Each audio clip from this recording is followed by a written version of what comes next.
Hello YouTube, this is Johnny D on the screen, and today I'm bringing you a new segment called Aftermath. Johnny, why are you bringing yourself a segment called Aftermath? I mean, didn't you fail math class in high school? Yeah, I did, but this is a totally different kind of math, not the stuff that I suck at. Oh, alright. Well, let's see what you got, big shot.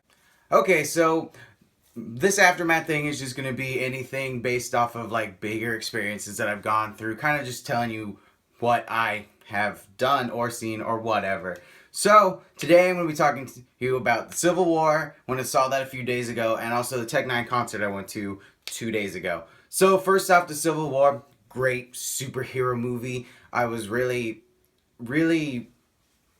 happy on who they chose for certain characters. Like, they chose the Black Panther's character quite well. Spider-Man looks right, feels right, the age difference looks right.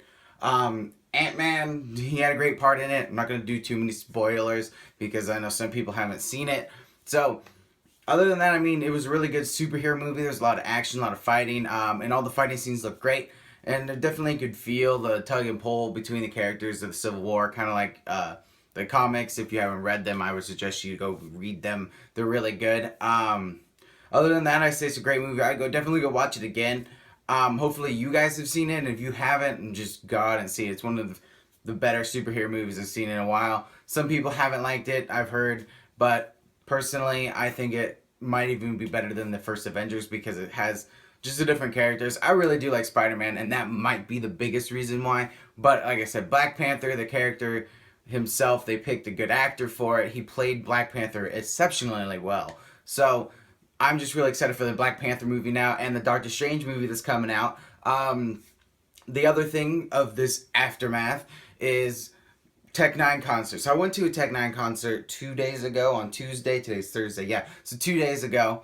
And if you've never been to a concert, N9ne is definitely one to go see. There is very energy, very just crowd participation in it is very high.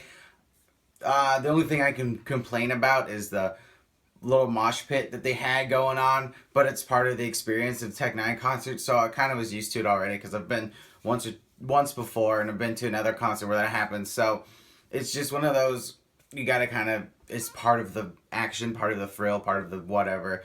But the people who were there are Stevie Stone, then it went Cess Crew, Mayday, Ritz, and N9ne and Chris Calico. So it was a bunch of Strange Music artists, and I love the label Strange Music. Out of the artists, put it on a scale from the best to the worst, quote unquote, they weren't even that bad. If I were to put them in order of who I like the most, performance wise down to the least, I'd start with N9ne and Chris Calico because they do an amazing job of just performing, using the whole stage, participating with the audience. Second would be Stevie Stone. I really did like him. He's one of my more favorite artists out of Strange Music. Maybe it's the reason why I'm biased, but I felt like he had a really good performance, and it was really it just, once again, crowd inviting. Like, he had a lot of the crowd involved, and the crowd just seemed really more pumped up when he was on stage. The next was Ritz. Ritz is a pretty funny guy. I didn't really expect him to be out there. He was making jokes. It was pretty good. Then after that is Mayday. They did a really good job. I just feel like Ritz just had a little bit more interaction. But I feel like if I went and saw a Mayday concert, definitely would have them higher on the list. Mayday's a good group. And then it went Cess Crew. I don't know. Maybe it's just the feeling in the building. It felt a little lackluster. But that's just my opinion. I know there were some people that were really into this. One kid fucking tweaking out in front of me. He was like spazzing. Like, he was doing the, he was just being a token white guy at the concert. It was just bad. He was spazzing terribly. I mean, there's some people, like I said, felt that. I just didn't feel them as much. I didn't feel like they got the crowd into it as much. I could feel like not as much energy as the other people. Now looking back, I do want to say that my thoughts and prayers and all that jazz was out to that one girl who in the Portland arena actually had a seizure during Ritz's performance. And shout out to the staff there, because the staff not only helped her out, they broke up a fist fight, and they were pretty damn good. They were pretty damn clean, quick, nice, all that stuff. Definitely something you guys need to go see at a Tech N9ne concert. There was, like I said, there was a fight. Sugar had a seizure.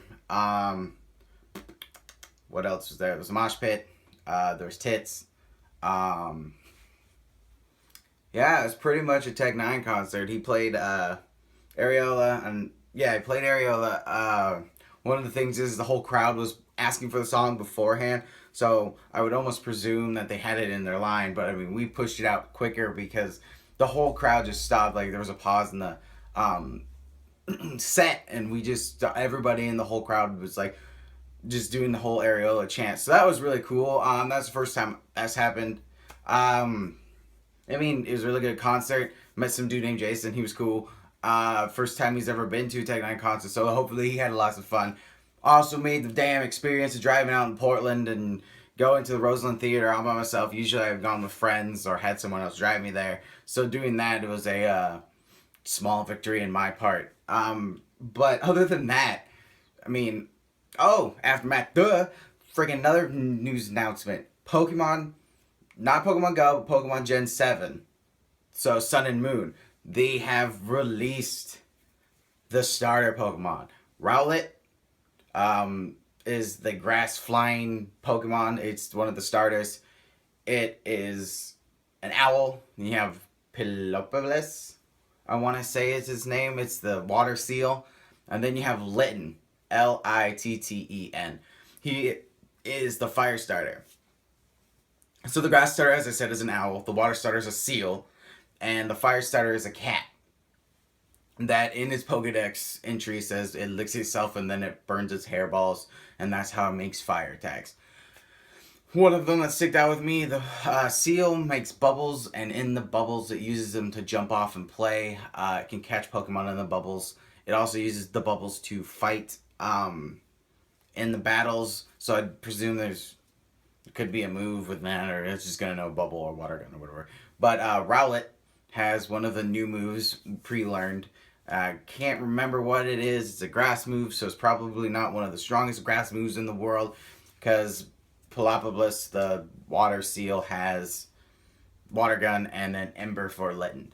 The only Pokemon that has dual typing as of right now is Rowlet, which is the grass flying, and the water type is just straight water, and the cat, Litten, is fire.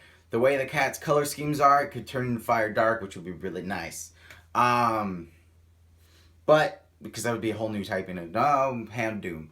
But, another thing is they released both the legendaries, the cat and the lion, well, it's more of a lion, and the bat that looks like the moon. So they haven't gave us names, at least, they didn't release official names.